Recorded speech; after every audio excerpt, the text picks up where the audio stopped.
Good morning 10th class.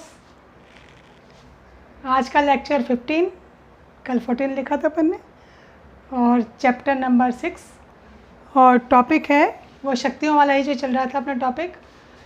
कल अपन ने जो देखा था बच्चों, उसमें पार्ट 6 में केंद्र सरकार के अंतर्गत संसद की जो शक्तियाँ थी, संसद किससे मिलकर बनी है, जिसमें 2 सदन है, ये लोकसभा और राज्यसभा।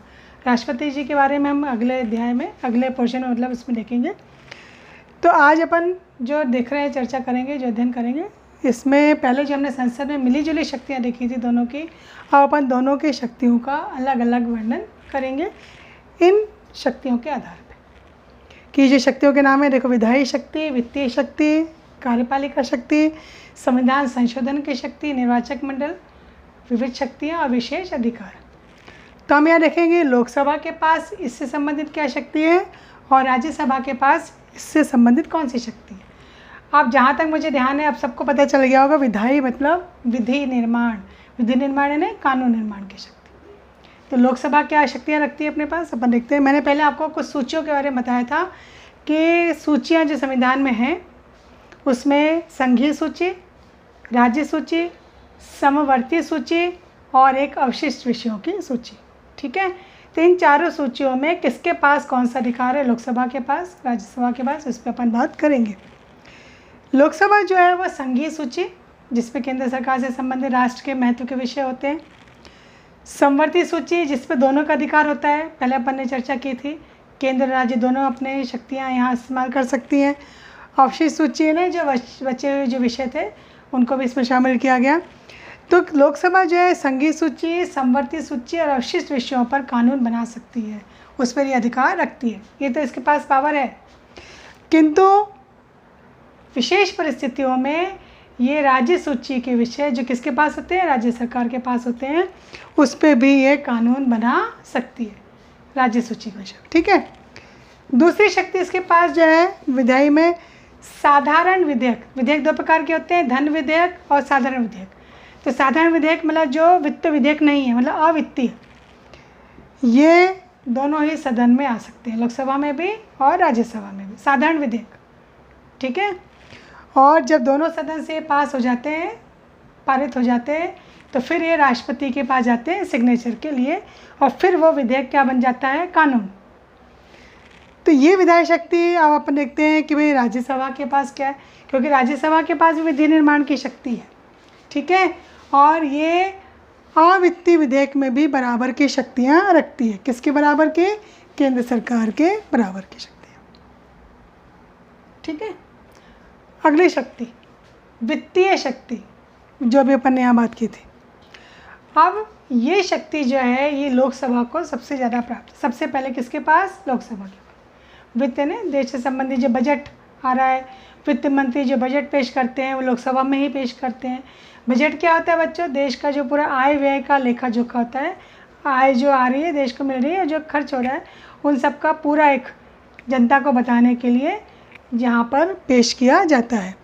तो ये शक्ति, तो धन विधेयक जो होता है वो सबसे पहले कहाँ लाया जाता है, लोकसभा में लाया जाता है। जब लोकसभा से पास हो जाता है, यहाँ के सदस्य जब इसको अपना बहुमत दे देते हैं, तभी कहाँ जाता है, राज्यसभा में। इसका मतलब पावर ज़्यादा किसके पास हो गई, धन विधेयक की, लोकसभा के पास। तो राज्यसभा की स्थिति कैसी है, यहाँ पर थोड़ी कमज़ोर है, किसके मुकाबले, लोकसभा के मुकाबले। धन विधेयक राज्यसभा में नहीं आता है, पहले कहाँ जाता है, लोकसभा में। फिर लोकसभा से जब पास हो जाता है तब ये राज्यसभा में आता है, और जब राज्यसभा के पास आ गया तो ज़्यादा टाइम तक अपने पास नहीं रख सकती, 14 दिन के भीतर इसको वापस लौटाना पड़ता है, किसको, लोकसभा को। ठीक है, अब आगे अपन देखते हैं क्या स्थिति आती है।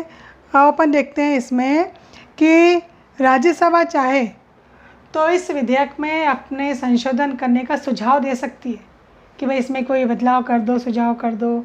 ठीक है, और ये सुझाव मानना ना मानना, मतलब स्वीकार करना नहीं करना, किसके हाथ में है, लोकसभा के। तो ऑटोमेटिकली पावर किसके पास आ गई, ज़्यादा, लोकसभा की। अभी अपन ने बात की, धन विधेयक पहले कहाँ आ रहा है, लोकसभा में आ रहा है, राज्यसभा में नहीं। और लोकसभा में आने के बाद जब यहाँ से पास हो जाएगा तो कहाँ जाएगा, राज्यसभा में। राज्यसभा इसमें अपने कुछ राय दे सकती है, पर मानना ना मानना किसके पास हाथ है, ये किसके पास पावर है, लोकसभा के पास। और राज्यसभा कितने दिन तक रह सकती है अपने पास? अधिक से अधिक 14 दिन तक। उसके बाद इसको क्या करना पड़ता है? इसको लौटाना पड़ता है। कार्यपालिका शक्ति, फिर वही अपन शब्द अगर एक एक निकाल लें तो लर्न करना ईजी हो जाता है। कार्यपालिका शक्ति नहीं, कार्य करने की शक्ति। कार्य कौन कर रहे हैं? जिनको हमने चुन के भेजा है वहाँ पर चुने हुए जो प्रतिनिधि हैं लोकसभा में जो हैं मंत्रिमंडल। संघीय कार्यपालिका, देश की बात कर रहे हैं। राज्य की कार्यपालिका में मुख्यमंत्री का मंडल हो जाता है और केंद्र में किसका मंत्रिमंडल? प्रधानमंत्री का। तो ये जो कार्यपालिका में है संसद में बैठते हैं। संसद का एक अंग क्या है? लोकसभा। तो लोकसभा के प्रति जहाँ ये बैठते हैं उसके प्रति ये क्या हो जाते हैं? उत्तरदायी हो जाते हैं। ठीक है, तो ये तभी तक रह सकते हैं जब तक कि इनको लोकसभा का विश्वास है। ये तभी अपन ने बात की थी, ध्यान है, लोकसभा भंग भी कर दी जाती है राष्ट्रपति के द्वारा।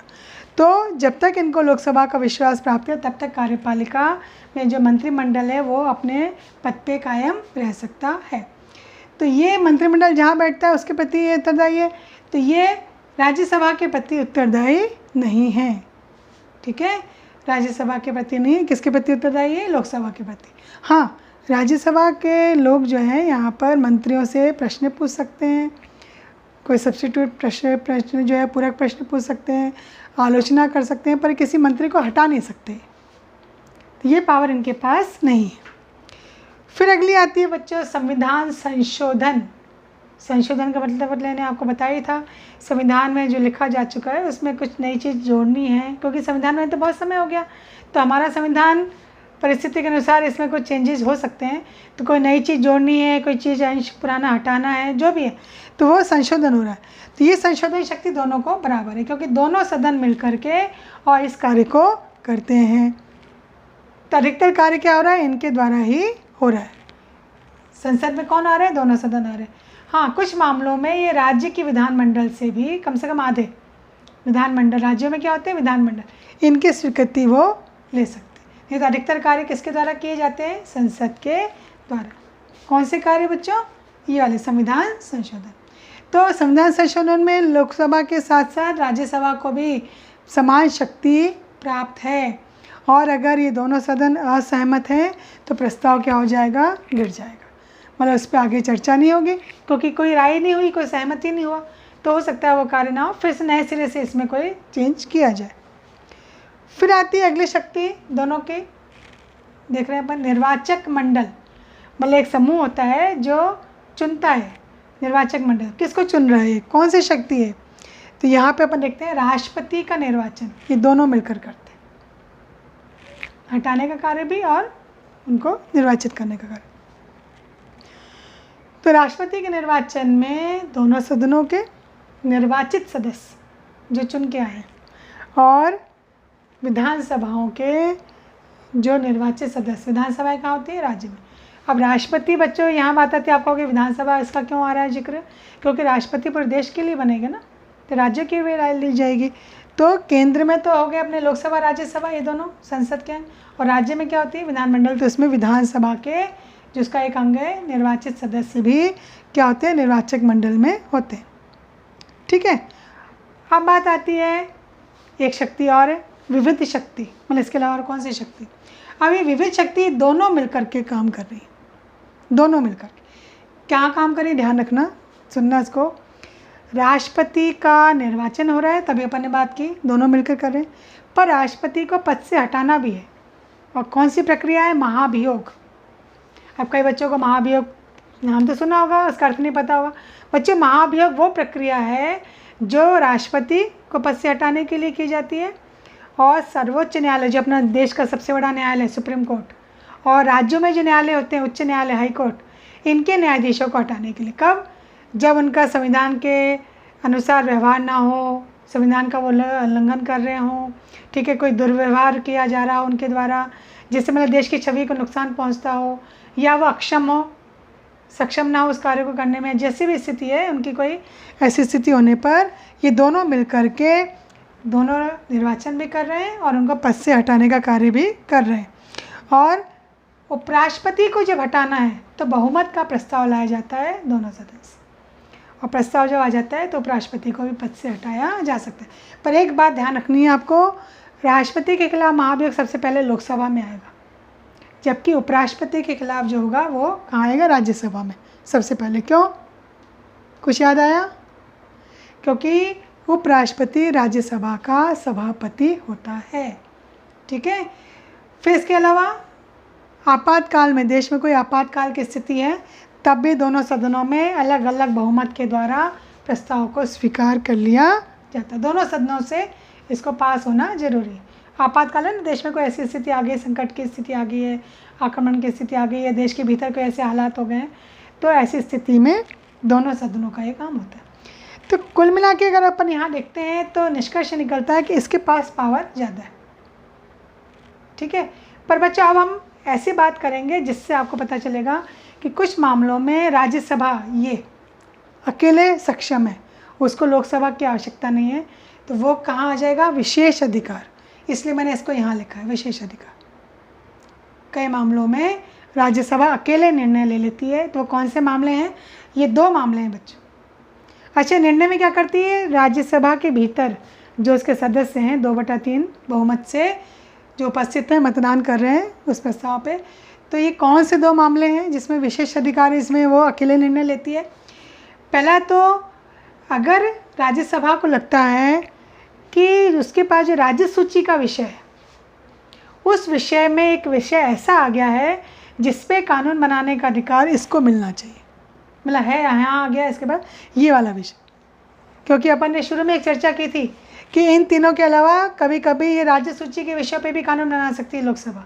तो वो स्थिति अब आ गई कि जब राज्यसभा को ऐसा लगे कि राज्य सूची के विषय में कोई एक ऐसा विषय आ गया है जो देश के महत्व का है, तो आपको पता है देश के महत्व के कहाँ आते हैं संघीय सूची में, तो वो किसको दे देगी? है लोकसभा, संसद को। मतलब इस पर कानून बनाने का इसको मिल जाएगा संसद को। तो इस मामले में पहला अधिकार राज्यसभा के पास। दूसरा, देश के भीतर बच्चों कुछ अखिल भारतीय सेवाएं होती हैं, नई अखिल भारतीय सेवा, मतलब नई नई जो नियुक्तियाँ होती हैं, नई नई पोस्ट आती है, जैसे IPS IAS सुना है, इंडियन एडमिनिस्ट्रेटिव सर्विस होती है, इंडियन पुलिस सर्विस जो होती है, और भारतीय वन विभाग के जो होते हैं, जिनके UPSC संघ लोक सेवा आयोग जो है इसका गठन करता है, इनका जो है करता है ये सर्विस के लिए, तो उसका अधिकार भी कहाँ आ जाता है? अकेले किसके पास? राज्यसभा के पास। जो वह किसको दे सकती है? केंद्र सरकार को दे सकती है। इस मामले में वो अकेले निर्णय ले सकती है। तो यहाँ पे बच्चों आज अपन ने देखा, कल अपन ने देखा था संसद, इन दोनों की कॉमन शक्तियाँ। आज अपन ने इन दोनों को अलग अलग करके देख लिया कि इन शक्तियों में इसके पास क्या पावर है, इसके पास क्या पावर है, फिर दोनों मिलकर के क्या कर रही हैं, और प्लस राज्यसभा के पास अकेले कौन कौन सी शक्तियाँ हैं। ठीक है। तो इतना समझ में आ गया होगा। आगे अपन बढ़ेंगे। अब अपना पोर्शन जो आएगा वो आएगा, ये सब आ रहा था बच्चों व्यवस्थापिका के अंतर्गत, क्योंकि व्यवस्थापिका का जो अपन ने देखा था कार्य क्या था? विधि निर्माण, उससे संबंधित अपन ने बात कर ली। अब अपन देखेंगे इस कार्य को कार्यपालिका में कैसे किया जाता है। तो अगला पोर्शन जो होगा अपना, अगला लेक्चर वो होगा कार्यपालिका के बारे में। तो इसको ध्यान से देख लो बच्चों एक बार।